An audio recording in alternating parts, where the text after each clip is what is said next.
I didn't come on this journey to be average. So if it all collapses, I'm okay. If it wins big, that was the goal all along.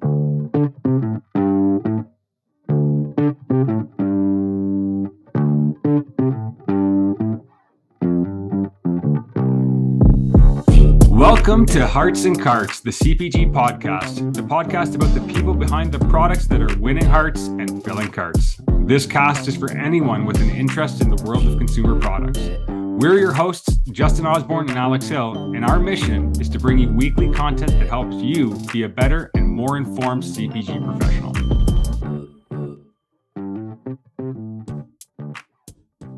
Welcome back to another episode of Hearts and Carts, everybody. It's Alex here. I'm here with Justin, and we are getting ready to meet with a very exciting guest who's received some fairly exciting news in the last 24 hours. Justin, who are we talking to today? We are meeting with Jake Karls of Midday Squares. So he is the co-founder and Rainmaker. To Alex's point, he was just named to Forbes 30 under 30 list, which is absolutely incredible.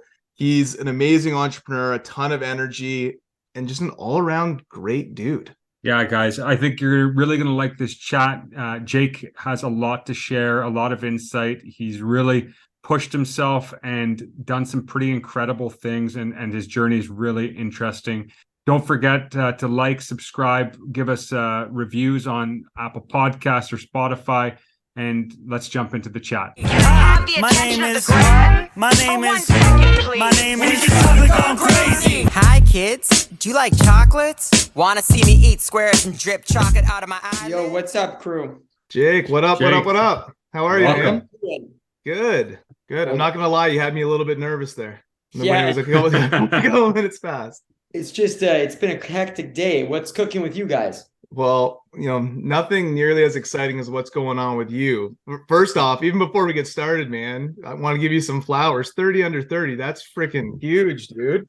Congrats. Thank you, guys. Appreciate it, man. Big day yesterday. It was a big day. Yeah, that's huge. That's so exciting. Obviously saw all the posts on LinkedIn from people congratulating you and that, and amazing. The photo shoot was pretty crazy. I like that. It was very you.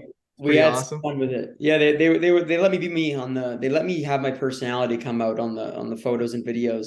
But no, dude, it's good because the network, man, it opens a lot of doors in their network. They introduce you to folks. They they really help, especially that. What was good is I got the cover of the food and beverage one, right? So it actually elevates, it helps a lot. So I lead the whole class of the food, so for my buyers, my investors, they were all so fired the fuck up, so it actually helps from that perspective. It's a good win on the team, so yeah, feeling amped. What about what's new with you boys? Same old, man. Putting man. out this podcast, connecting with people, meeting with people, trying to give advice to the next generation, talk to exciting people like yourself. Yeah. And then just working our day jobs, of course. So, and we're both dads of young kids, so that kind of eats up all the free time. Okay, you guys are dads. Dads. I'm not a dad yet. But yeah, okay, guys, I'm fired up. You having Fat on? You having Fat on too? Yeah, we're recording with Fata tomorrow, actually. That's why I thought I'd guilt trip you with that a little bit. We'll see who does better. You'll see who does better. Yeah, exactly. I'll have to tell him that. Tell him Jake I said that. Yeah, tell him you better bring the energy. Jake challenged you. Right. So that's we figured that's pretty great back-to-back episodes that we're having. So we're recording with him tomorrow, and then we'll release probably a week or two after yours. But let's fire this up. Anything's on the table, boys. There's nothing off the table, and just let's fire them up. Give the people what they want to hear. Yeah, give the people what they want to hear. I love it. So on today's episode, we have Jake Karls, who is the co-founder and Rainmaker of Midday Squares, just named Forbes 30 under 30, a crazy honor. Really happy to have him on the show. I met Jake maybe a year ago when he came on a call with the Vega team to give us advice on connecting with our retailers, building relationships, how to improve our sales. And Neil Green's the one that brought him on. Shout out to Neil Green. Great guy. And Jake was just amazing. His energy, his passion, his advice, his charisma was freaking awesome.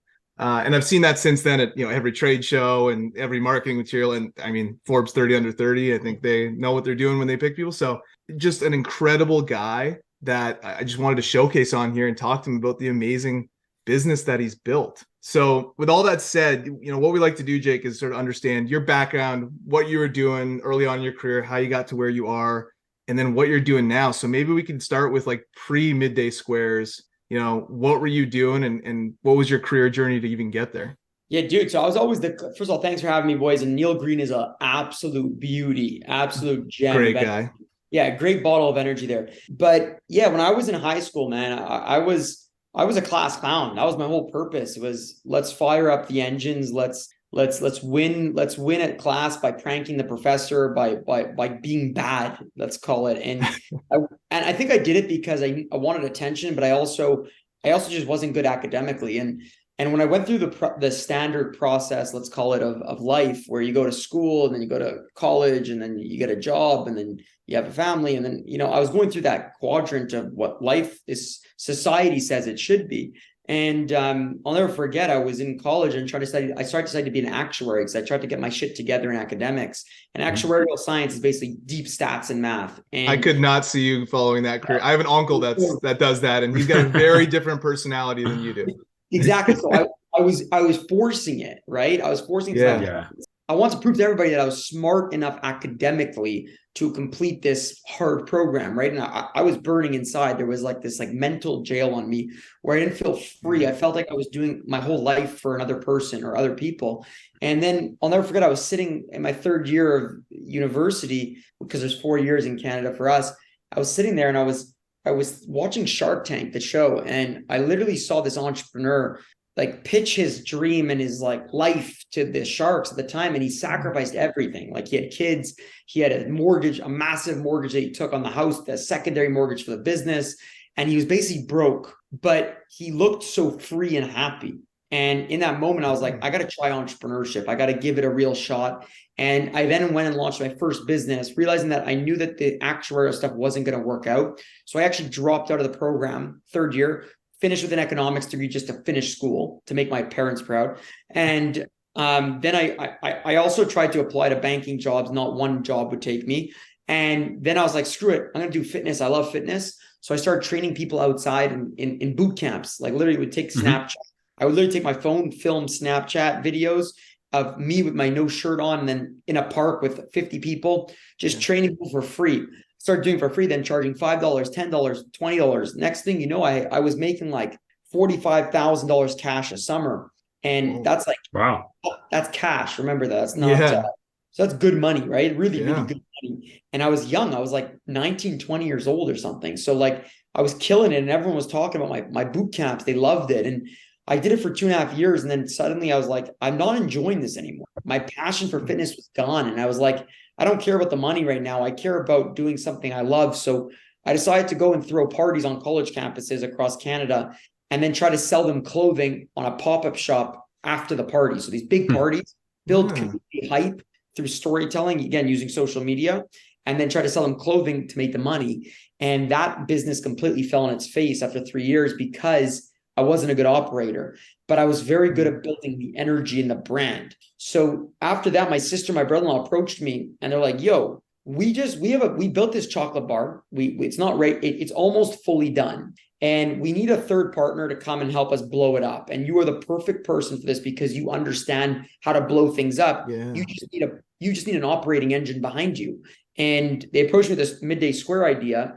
And I was like, nah, the food space it's boring. There's a lack of brand love. There's a lack of energy, momentum, hype. You know, you go to the fashion world, you go to the cosmetic world, there's consumer obsession. Here in the food and beverage world, it seemed like we were eating the products or drinking the products for the sake of functionality or taste profiles or price, not because you're obsessed with the company. So I said to them, no, thank you. And it took them about 2 months to convince me to join. The only reason why I joined as the third partner was not because I wanted to come into the food industry, was because my ex-girlfriend at the time that I was dating for 4 years broke up with me out of nowhere.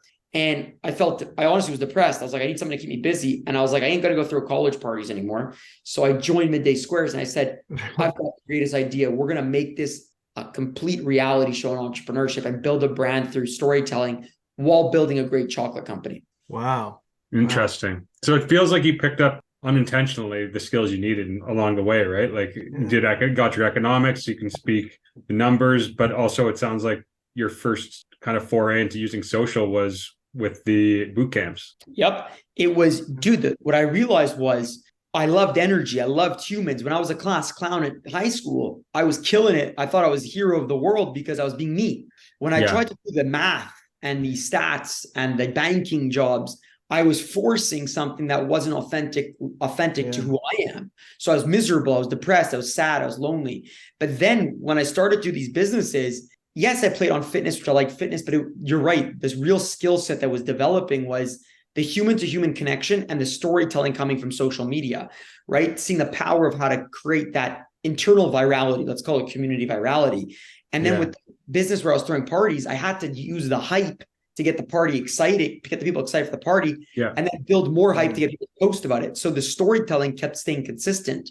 And then with Midday Squares, I joined as the third partner, the third founder, but my real role was build the energy of the brand, the network, make people feel something. And that was just like, holy shit, I'm finally playing to my strength. And I'm actually being me finally for I don't need to touch the ops. I don't need to touch the manufacturing. I don't need to touch R&D. I just need to build the energy of the brand. And that's what I've been doing since the last 4.5 years. Yeah. I love that. Yeah. That makes perfect sense, right? I think a lot of times we try and fit into some mold that we think that, makes sense. We follow some, you said, go to school or take a certain job or do whatever. It's like, what actually lights you up? And because I've thought about this and thought about asking you this, right? Like you do have a ton of energy. Like you're out there, you're meeting people, you're celebrating, you're dancing, you're all this kind of stuff, right? And I always think if that was me, I would get home at the end of the day, I think I'd be exhausted. And I consider myself an extrovert, and I think I would still be exhausted, right? Like it's a lot. So I've thought about this, and it must just give you a ton of energy. You must get it right back to be able to do this. Is that the case? It's a great question. And I think a lot of people want to ask me this that don't know me, because they see me like going really, really hard and giving immense amounts of energy to folks, which I love doing. Don't get me wrong. That's what I really believe my purpose is. But when I get home at night, where I am right now in my condo, I have a girlfriend 4 years now that's been along the journey with me. She gets the tired side. She gets the side where I come home and I'm not present because I'm so brain dead from the energy that I've just released that I need to figure out how to get that back. So how I get it back is I like to read, I like to work out, I like to just sit and do zero, actually go into more of an introverted behavior and actually just listen to my girlfriend tell me about her day or tell me about her stuff so that I could just not have to do anything. Like I don't have to say, hey, yo, I did this, I did that. Cause I get enough attention. You're right. On social media with people, I'm speaking at all these conferences.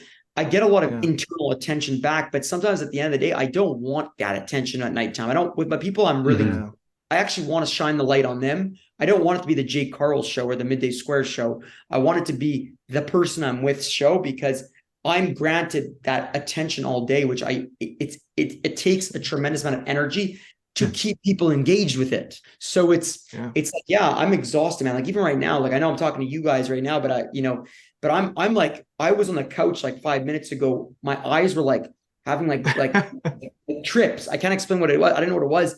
And my girlfriend was calling my name and I couldn't hear it. It was the weirdest thing. And I was just daydreaming into I don't even know what it was. Right. So I think I was just so delirious. So that's what happens when I get home. Yeah. No, that makes sense, man. I mean, one of the things we like to ask about is just around how people manage their energy, and you're kind of touching on it, how they manage priorities. So it sounds like for you, you've had this journey of getting to know what works for you, what your strengths are, how to play into it. But also it sounds like you're still kind of refining that balance and self-care and what's Jake need to perform at 110 during the day and come home. So your days, one of the questions we like to ask, how do you structure them? How do you organize a week? Is it do you flow kind of freely, or do you plan a lot before going into a week? So I don't plan a lot going into the week. So again, I basically, when my team needs me for something, they'll say, okay, here's a mission we need you to go get in touch with the buyers at Target. We need you to make friends with them. That would be the mission. We need to solve a problem there at Fresh Market in the United States. Here's what we need. Go out and figure it out. So they'll give me these missions and those will come into effect. Mhm. Some have to be put into these filming things where I need to go for this thing. Otherwise, the only things that are booked are investor meetings, speaking engagements. So if I'm speaking on a conference, I'm speaking on a podcast, I'm speaking on a radio or going on TV, that's all booked. Everything else is free flow. So it's like, because I don't have anyone to manage, I don't have anything to do. My sole goal is to focus on how do I bring the network to Midday Squares? So if that means creating really creative content on social media, then I'm doing that all day. If that means going to a store and making friends with the managers and doing it in 3 stores to the day, I'm doing that. If that means I'm getting on a plane tomorrow to go create an entire crazy trip in New York City, I'm going, right? So it's a lot of just in the moment experience. That being said, every morning I wake up at 4:45, 5 a.m. I read for 30 to 45 minutes, like a book. And then I work out for 30 minutes. That is mandatory for 4 to 5 days a week. That's huge. Yeah, that stays consistent. Everything else is chaos. When did you start the early morning? A year and a half ago. Year and a half ago. Wow. I never read a book before that in my life. Man, yeah, no, I've been trying to get it implemented. It's not easy. It takes a little bit of sticking with it to get used to it. You get tired. It's tiring at first. Like, it's very tiring. And it's like, here's my secret with it. I live in a condo building. I don't know if you guys live in a condo or home or whatever. Either way, I get out of right when I wake up, I brush my teeth, whatever.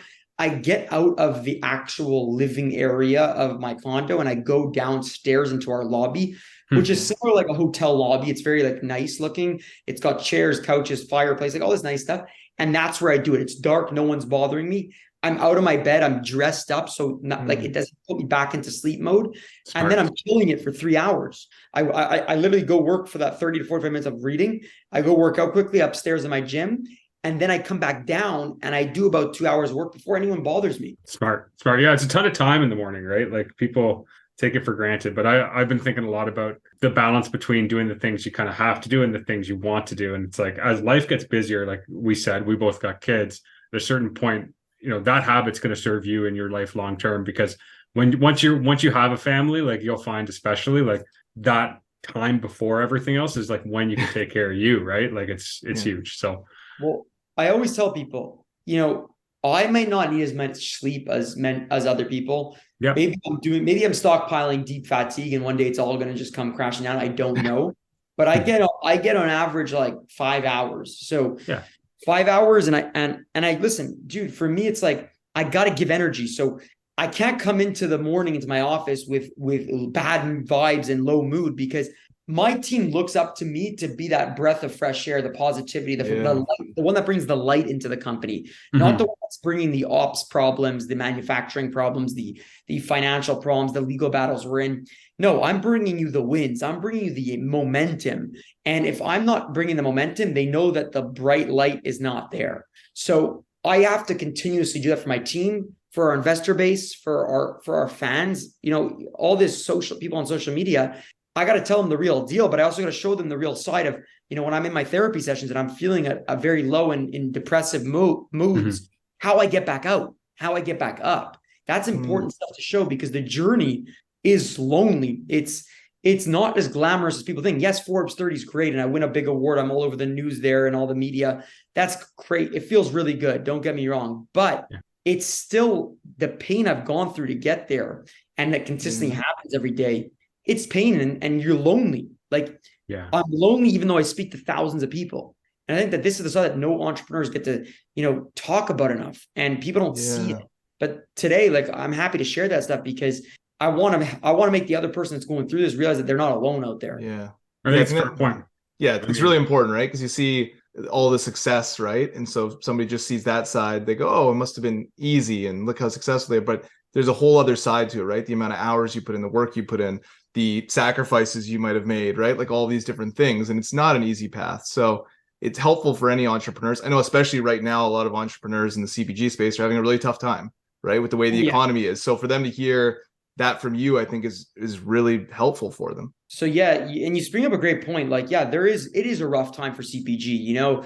You see what, like, if you look at what the feds are doing in the US, that they're literally trying to cut demand, right? So they're actively working with market experience to cut consumer demand. And what are consumer brands trying to do? What's their purpose? Is to continue demand.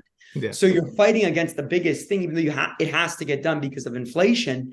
But as a brand, as a consumer brand, if you don't have excess cash piles, it's going to damage you very much. And I'm already seeing businesses already close. Yeah. And I'm already very sad for companies that are now looking for the capital because it's dried up in the sense that you'll have to dilute way more than you want, or even have to sell what you have because you might not be able to make it through. And that's why during this time, Midday Squares, we're not playing defense. We're betting the farm. We're going on full offense, spending, building, growth. We're focused on that, and people think we're crazy for doing that. But again, we always say fortune favors the bold, and we're going to continue to go at that because I didn't come on this journey to be average. So if it all collapses, I'm okay.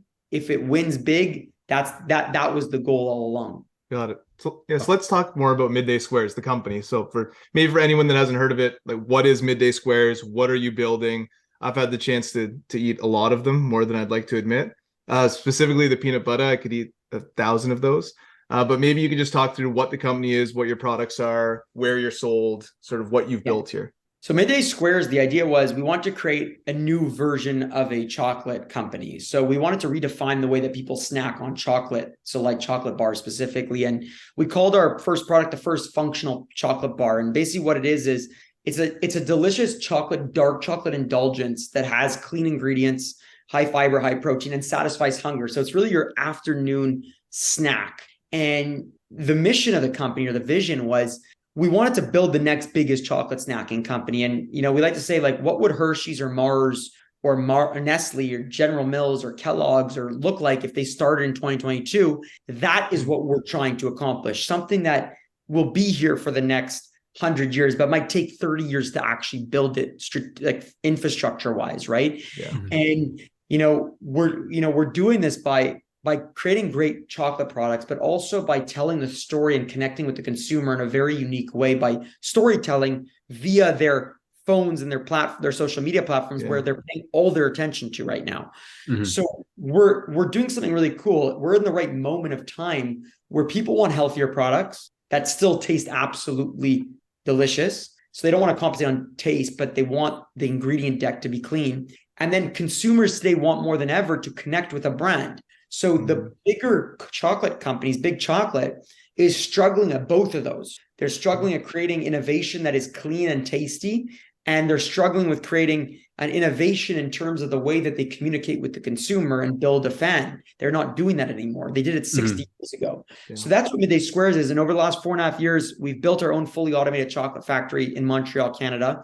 We're a team of 65 amazing folks. And, we're in about 4,500 stores across North America, in the US, being in Target nationwide, Whole Foods, Sprouts, Fresh Market, Fresh Time, Amazon, and in Canada, Sobeys, Metro, IGA, Avril, Toe, Whole Foods, Farm Boy, Longos, again, always in the refrigerator. And this year we're hoping to close the year we do it by fiscal year, at 16 to 17 million. Oh, huge. Yeah, I was reading about your guys' scaling. It's pretty impressive. Like, you guys got turned down by something like 25 different contract 26. manufacturers in 26. And then you guys went out and basically did your own. Yeah, and it was whack, man. We had to find like $4 million, and we got it from the Quebec government. They debt financed our machinery and our equipment, but it was crazy. It was like within like a 2-week span, if we didn't get that money, the business was closing. And I think that what's really helped us is building out loud, publicly on social media, has allowed us to get investors, to get the bank, actually the debt that we needed, to get media coverage that has helped us grow and build a fan base, right? And the fan base, what fans do is they do one of two things, or both.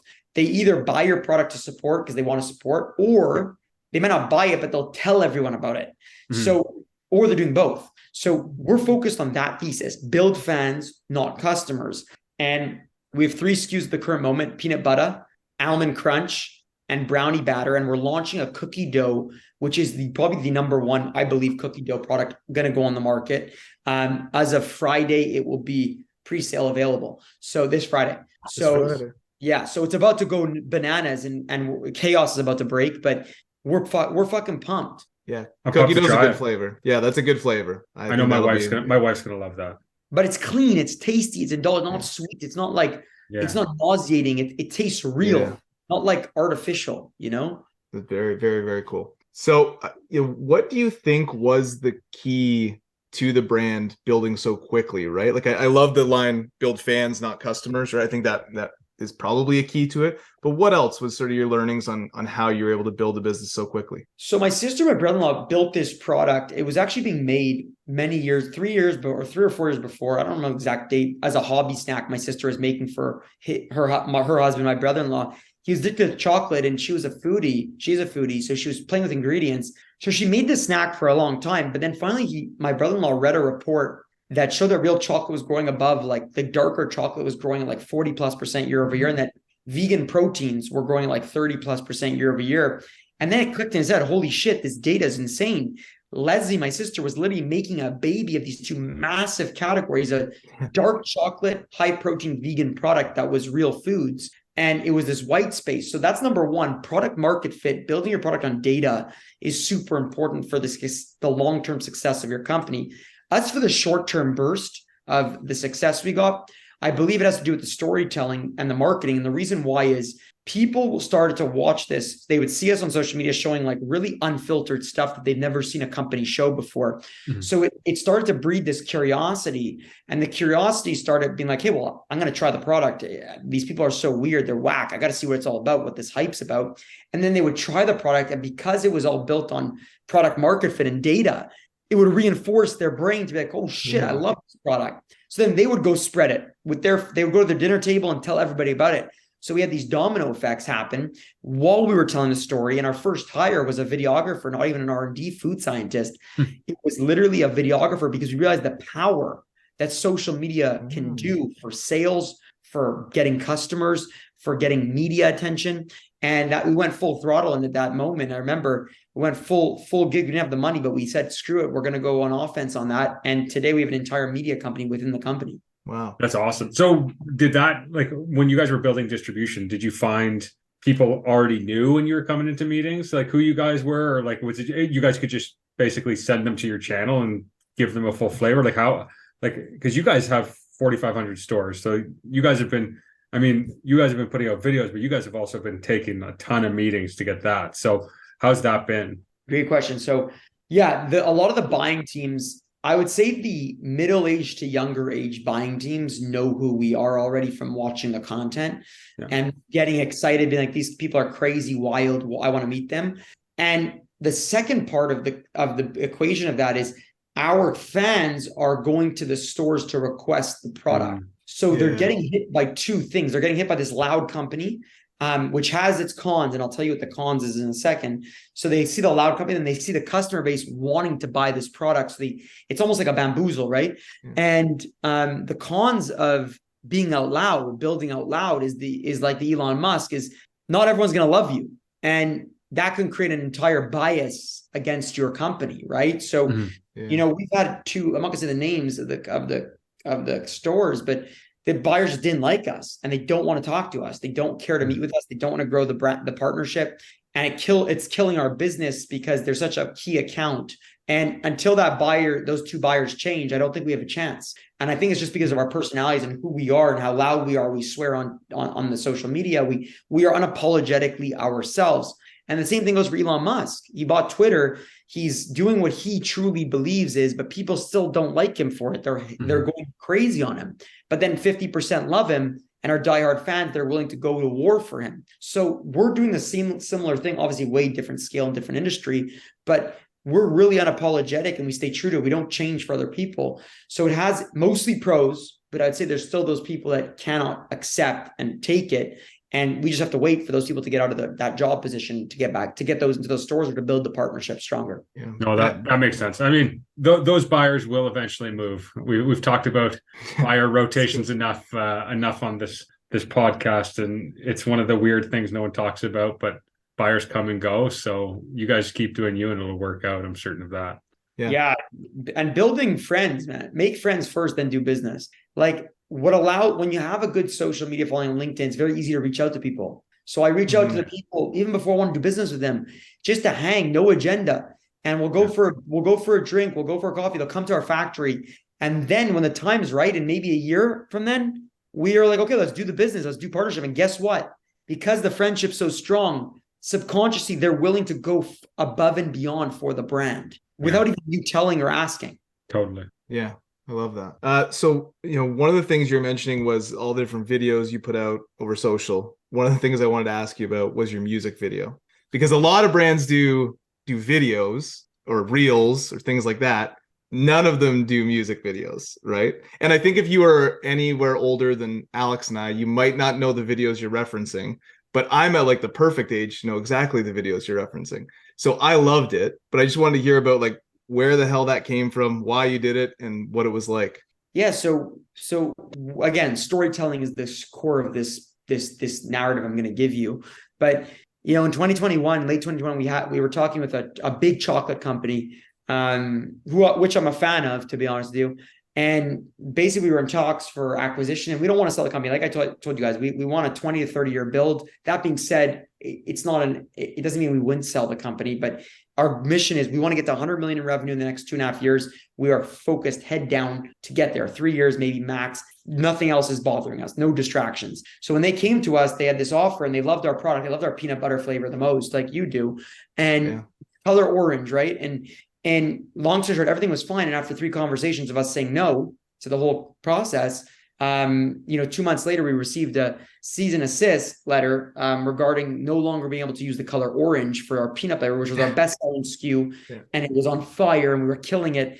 And I texted the M&A guy, and from the big chocolate company, I said, what is this? And there was just like, oh shit, sorry, legal, whatever. And in that moment, we had 2 options. Either do we go to court and fight this? Because we actually had a chance. We weren't the same exact color. We could have fought it, but it would have costed $2 to $5 million in courts. And we don't have time or as a startup, we don't have resources or money. And the second thing was we changed the package, which we did, but we said, screw it. The irony of this whole story is like David versus Goliath, chocolate, big chocolate versus small chocolate. We're going to tell the customers our fans, why we had to change it. So because we document everything through storytelling, we video everything. We had the content to show the irony of this whole situation, which then blew up and got us media like all over the news in the US. People started going crazy. And then we're like, hey, let's take this one step further. Instead of spending the $2 million, we'll take a $60,000 budget to create a music video, a diss track, basically saying, we are Midday Squares. We don't want to be you. We want to be ourselves. Look how crazy we are. We don't give a shit about anything. Yeah. And we did it, paid a homage to the song My Name Is What My Name Is from Eminem. And it was a parody of it. And basically it was called Chocolate Really Gone Crazy. And it was a diss track. And then that blew up. That went to like hundreds of thousands of views. Business Insider fired it up everywhere. Media picked it up. And then it helped us launch the US. Like we went way further in the US and they had nothing to say because storytelling created the fans, and the fans wanted to get behind us as the army. So they were willing to go to war. And it's not that we wanted anyone to hate that company. We wanted them to just see what we had to go through. And here's the fun activity, creativity wise, that we were having with it. Yeah, I love that. All right, so you're playing chess while they're playing checkers. I love that. Yeah. That's a good way to kind of throw it back in their face. Very, very cool. It was fun. It was fun. I was going to say the videos must have been fun. Yeah, they look like they're fun. They take time, but they're fun. They're fun. Another question for you, because Midday Squares is a family company, right? It's the 3 of you working together. I know it would be very hard for me to work with my brother or my sister. That would be a challenge. I don't know if I could do it. What's it like working, as a family unit together? So family, we didn't go into business because we're family. And I always tell people this because it really makes a difference. We went into, we partnered because we're the best at what we believe we each do. So what Nick, my brother-in-law, is good at, I'm not good at. What Leslie's great at, I'm not great at. What I'm great at, they're not great at. So we complement each other. Now, the kicker of it is they're married and she's my sibling and he's my brother-in-law. So it's a very fragile partnership, right? Yeah. So when we started August 4th, 2018, we launched the company. A contract we signed was also that we would see a business therapist once a week, mandatory in both good or bad times. And now we're going up to like 1 to 3 times a week. And I believe without Dr. Gavin, James Gavin, this is the therapist, I don't think we'd be here today. We would have killed each other or ripped each other apart because it is hard, especially when you have fragile relationships and very type A personalities altogether. You'll kill each other. Your tension will build, criticism will build. But therapy allows us to have a safe zone to communicate, to use tools to understand each other better and become better leaders and communicators. And that's been the most important reason for success for Midday Squares has been therapy. And I think we spend about $50,000 a year on therapy as a company. But the idea is I think there's a stat out there that shows that most startups fail not because of product being not great or capital being dry. It's actually because of founder conflict, partnership conflict. Because I get it, people hold things back and then it blows up and then it's over. Yeah, or the conversation just doesn't goes the wrong direction. People don't understand each other. Like, and a partnership with 3 people is kind of unique as well, right? Like, so between those aspects, it's actually one of the smartest, most creative solutions I've probably ever heard for making a partnership work. You know what it is? We call it a tripod, and if one of us is down, the other 2 are lifting up. If 2 are down, the one's pulling them both up. We've never all been down at the same time. And I think the moment we stop having fun and the moment we no longer are family, and I mean like truly family outside of Midday Squares, is the moment we give up the company, because we didn't go into this company to lose each other. We went into this company to either fail or win, but at least stay together and become closer. And that's been the case, And again, trust me, I don't want to sit in therapy sometimes on a Tuesday morning for 2.5 hours, but that's where the magic is. That is how we as a partnership continue to succeed and remain aligned on everything. Yeah. Super important. Super smart. Your parents also must be pretty proud. Yeah. Pretty nice to see their kids doing that. Yeah. My mom actually works with us and my dad's old school a little bit, so a little different, but yeah. Very cool. Very cool. So I know we chatted about cookie dough, but other than cookie dough, is there anything you want to shout out that's coming up for Midday Squares you want everyone to know about? So we do have another thing we're working on, but it's not coming out for a while, but it's going to be an even crazier innovation. And we're just super excited. It's going to be very nostalgic. But cookie dough is our priority right now. It's going to blow up in 2023. And yeah, man, we're just going guns blazing right now. Like I said, full offense for the next year. You're not going to see us retract anything. It's more like we're actually going to be more out there. And like I said, like it's not going to be easy, and it could go either way. There's no guarantee of anything there. Love it. Yeah, we'll be looking for cookie dough. One question we ask people: a brand or a product that you love what they're doing in the market, or you love the product itself, that you want to give a shout out to. So I love Funko Pop toys. I have them all over my room. Like here, I'll show you one. Oops. Like this is hot tamales. Okay. Keep them in a box. Cool. I have like 500 of these. And the ones behind me, you see Kiss is in the back on the stage there. So yeah, that brand just makes me feel something inside, something deeply, where I spend outrageous amounts of dollars on their products, the Riddler. Love it. Yeah. And, they make me happy. So I think that's something that not every brand can do that. Another brand that does it is Nike. Nike's storytelling is so powerful that I feel energized and motivated. I know these are big corps, but like they really do have an impact on my life. Yeah, Nike's such a powerhouse. I do love their branding. I just bought another pair of shoes the other day. I have a sneaker problem, but that's a whole other conversation. Yeah, I have a sneaker addiction. Yes, that's how my wife would describe it. Yes. Okay, Jake, last question for you. We like to give people that come on the podcast sort of a soapbox to give their career advice. So someone starting out in the space, either starting out in CPG, starting out as an entrepreneur, wanting to create a company in this space, what's a couple of pieces of advice that you would give them? Okay, so 2 things. The most important thing to do, in my opinion, is block out the noise. So put horse blinders on. Stay focused on what makes you great and what makes you you.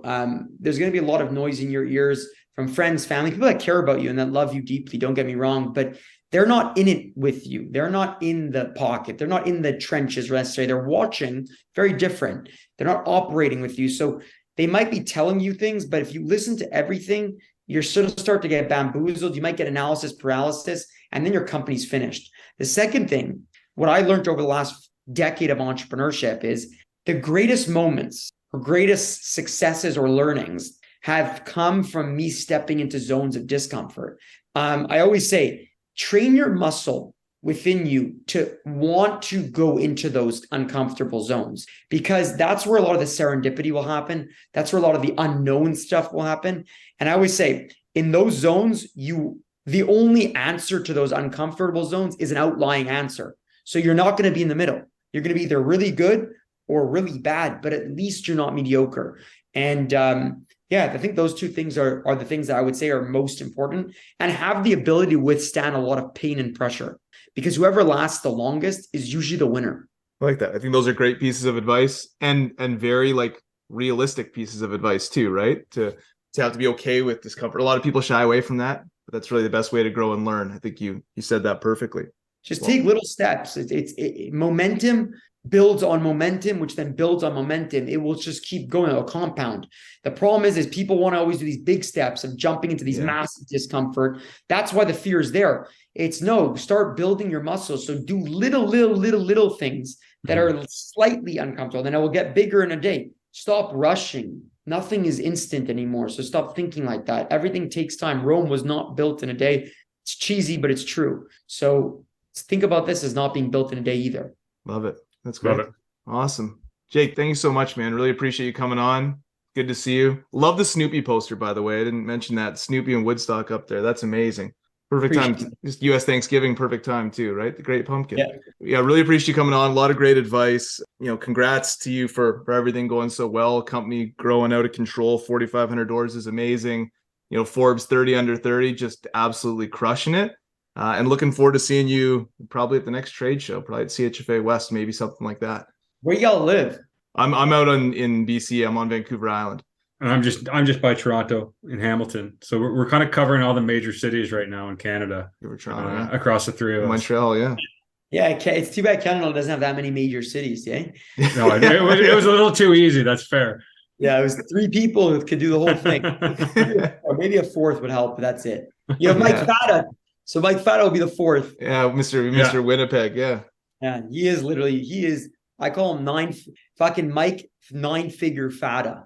Okay. I don't think I'm allowed to call him that yet, but we'll see.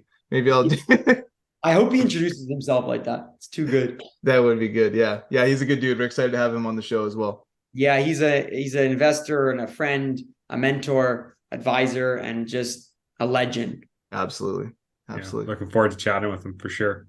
But Jake, this has been amazing, man. Thank you for sharing all the insight, and it was just great to meet you. Really excited to keep seeing your journey and keep listening to the stories you guys are telling. Guys, I love it. Thanks for giving me a voice. Thanks for asking great questions, and I hope I gave some good advice and good tidbits. You did, man. All the best, dude. Thanks, man. Bye. Talk soon. Take care, guys. My name is Chocolate Gone Crazy. Hi, kids. Do you like chocolates? Want to see me eat squares and drip chocolate out of my eyelid? Wow, that guy is awesome. Got a great energy. I love the way he thinks about things. I love the self-awareness, the story of how he's kind of found his strength, his niche, and how he's really throwing himself into this mission with Midday Squares and just his perspective and his authenticity and talking about his journey. But Justin, what did you think? What were some of your key takeaways? Yeah, I wrote down a few that I wanted to touch on. The first one that he said that I loved was, I didn't go on this journey to be average. I absolutely love that. The second one, build fans, not customers. That's such an incredible mindset to have when you're starting out a brand, is that you want to build fans of that brand, have a deeper relationship with them, a deeper connection with them. And I think that's why they're winning. And then the last one that he said, sorry, Alex, I'm taking 3 here, was they wanted to be unapologetically themselves, unapologetically ourselves, he said, which they are, right? To your point, I loved how he's so confident and successful and yet so open and authentic, and talks about things like therapy, talks about things like hard times and needing to shut down and needing time for himself, which is really, really refreshing. So just an incredible guy. What about you? What were your top takeaways? I love all the ones you just touched on. I think they're all really, really top points. I think one of the ones that stood out to me was just his general focus on storytelling and the mission of storytelling for him. For those who haven't watched Midday Squares, social Go watch it. It's incredible. It looks like they have so much fun doing it. And it really brings people along with the brand in a way that's pretty unique and really leverages modern media in a way that a lot of brands aren't. So huge credit to them. As a marketer, I'm always impressed by what they're doing, the way they communicate, the way they really engage their fans. It's unique and deserves the praise. Secondly, and it was right towards the end, he talked about stepping into discomfort and building that muscle. And I think that is absolutely so important for so many people. It touches kind of adjacent to your piece on not being average. Like, you can't escape averageness and discomfort at the same time. Like, you're going to need to be one or the other in most cases. So really stepping into that discomfort, I think, is a great message that he left us on at the end. And yeah, those were mine. Yeah. And can we just say, like, amazing guy, like, what a great dude, right? He, you know, for all listeners, he hung out afterwards just to tell Alex and I, thank you and love you. Literally said, thank you and love you. Really, the honor was all ours to have him on the show. He's an amazing guy. He's going to continue to kill it. I'm excited to see what happens with the Midday Squares brand.